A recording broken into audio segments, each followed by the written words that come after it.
I'm going to be reading you Rikki-tiki-tavi by Rudyard Kipling.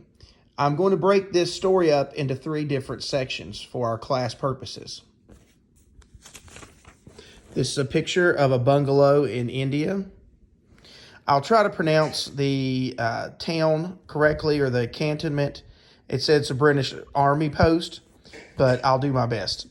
This is the story of the Great War that Rikki-tiki-tavi fought single-handed through the bathrooms of the big bungalow in Sagoli Cantonment, which I said is a British Army post, as you can see down here. It said what is now Sagal, India. Darsey, the tailor bird, helped him, and Chuchunda, the muskrat, who never comes out in the middle of the floor but always creeps around by the wall, gave him advice. But Rikki-tiki did the real fighting.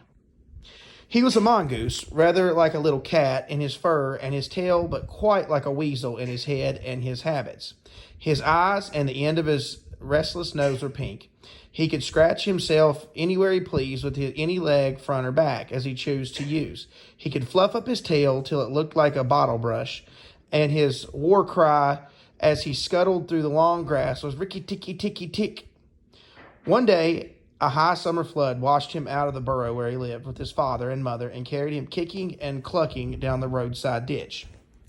He found a little wisp of grass floating there and clung to it. He lost his senses. When he revived, he was laying in the hot sun in the middle of the garden path, very draggled.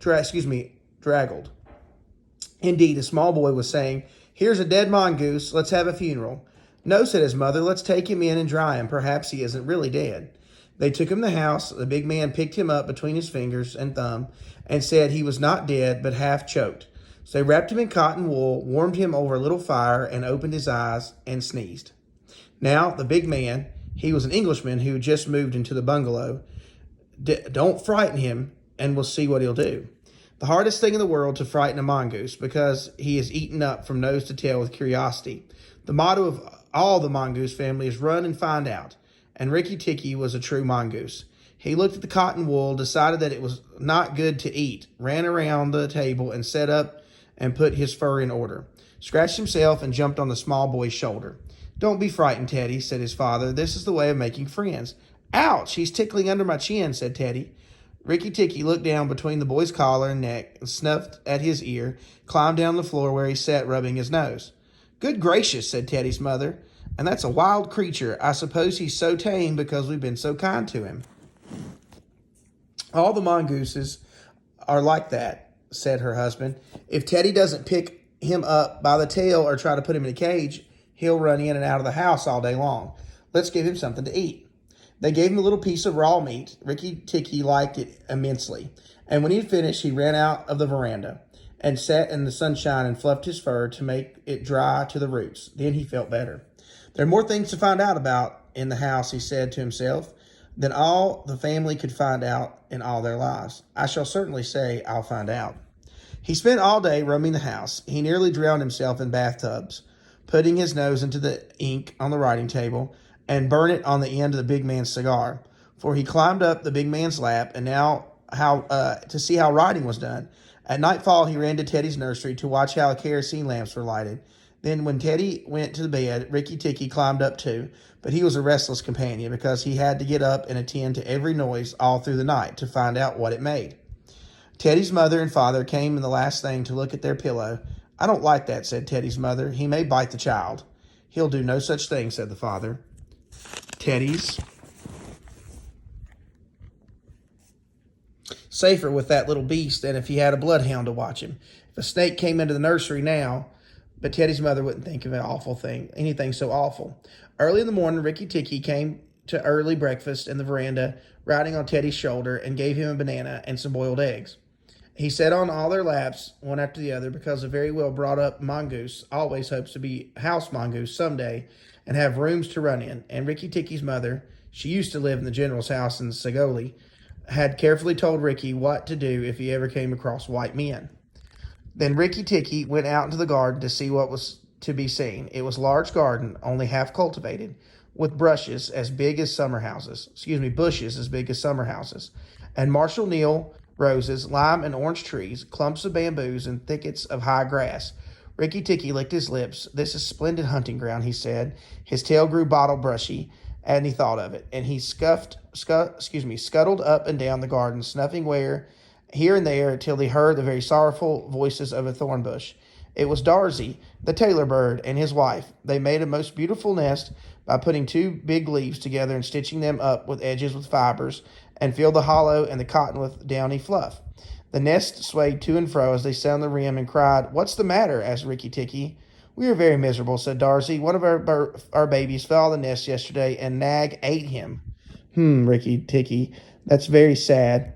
But I'm a stranger here. Who is Nag?" Darzee and his wife cowered down. The nest Into the nest without answering. From the thick grass at the foot of the brush there came a low hiss, a horrid, cold sound that made Rikki-Tikki jump back to two clear feet. Then, inch by inch, out of the grass rose up the head of a spread hood of Nag. The big cobra was 5 feet long from tongue to tail. He had lifted 1/3 of himself clear off the ground. He stayed balancing to and fro as a dandelion tuft balances in the wind.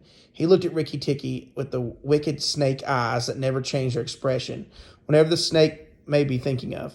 "Who is Nag?" said he. "I am Nag, the great god Brahm. Put his mark upon all our people when the first cobra spread its hood to keep the sun off Brahm as he slept. Look and be afraid." He spread out his hood more than ever, and Rikki-Tikki saw the spectacle on the back. The spectacle mark on the back of it looks like an eye, part of a hook, an eye fastening. He was afraid for a minute, but it is impossible for a mongoose to stay frightened for any length of time, and though Rikki-Tikki had never met a live cobra before, his mother had fed him on dead ones, and he knew that all grown mongoose's business in life was to fight and eat snakes. Nag knew that too, and this was the bottom of his cold heart. He was afraid. "Well," said Rikki-Tikki, this as the tail began to fluff up, "marks or no marks, do not think it's right for you to eat fledglings out of a nest." Nag was thinking to himself and watching the little movement in the grass. Rikki-Tikki, he knew that mongooses in the garden meant death sooner or later for him and his family, but he wanted to get Rikki-Tikki off his guard. So he dropped his head and put it on one side. "Let us talk," he said. "You eat eggs.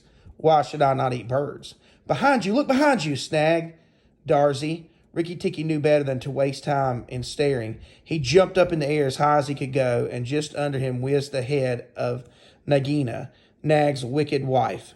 She crept up behind him and was talking to him to make an end of him. He heard her savage hiss, and the stroke missed. He came almost across her back as if he had been an old mongoose. He would not have known that it was time to break her back with one bite. But he was afraid of the terrible lashing return stroke of the cobra.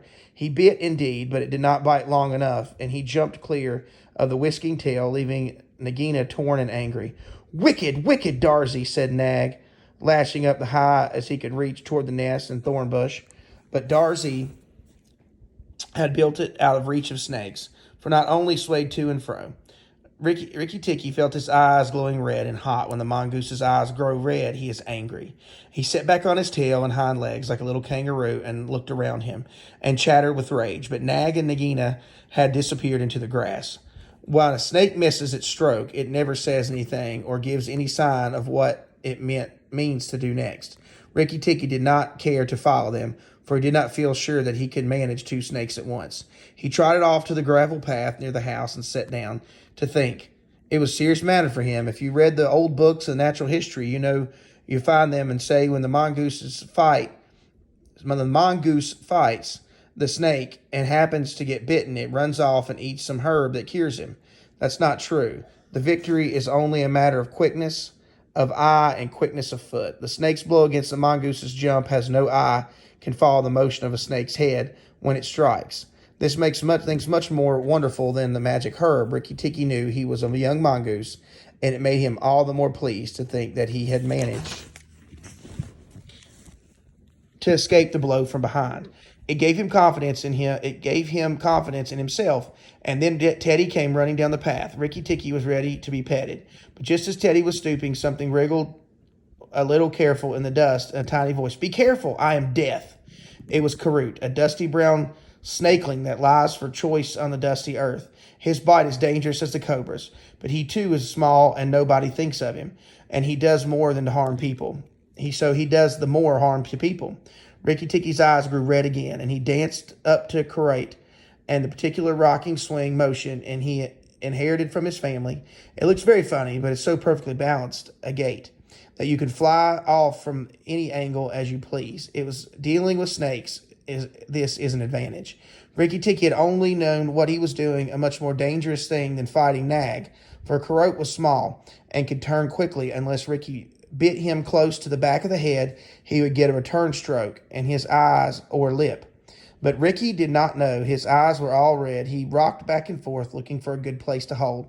Karot struck out. Rikki jumped sideways, turned to run in, but the wicked little dusty gray-headed lashed within a fraction of his shoulder, and he had to jump over the body, and the head followed his heels close. Teddy shouted to the house, "Oh, look here, our mongoose is killing a snake." Rikki-tiki heard the scream from Teddy's mother. His father ran out the stick, but by the time he came up, Karot had lunged once too far, and Rikki-tiki had jumped on the snake's back, dropped his head far between his forelegs, bitten high up on the back as he could get a hold, and rolled away. The paralyzed Karot and Rikki was just going to eat him up from the tail, after the custom of his family dinner, when he remembered that a full meal makes a slow mongoose, and that he wanted to strength and quickness ready, he must keep himself thin. He went away for a dust bath under the castor oil bushes, while Teddy's father beat the dead Karot. "What is the use of that?" said Rikki-tiki. "I have settled it all."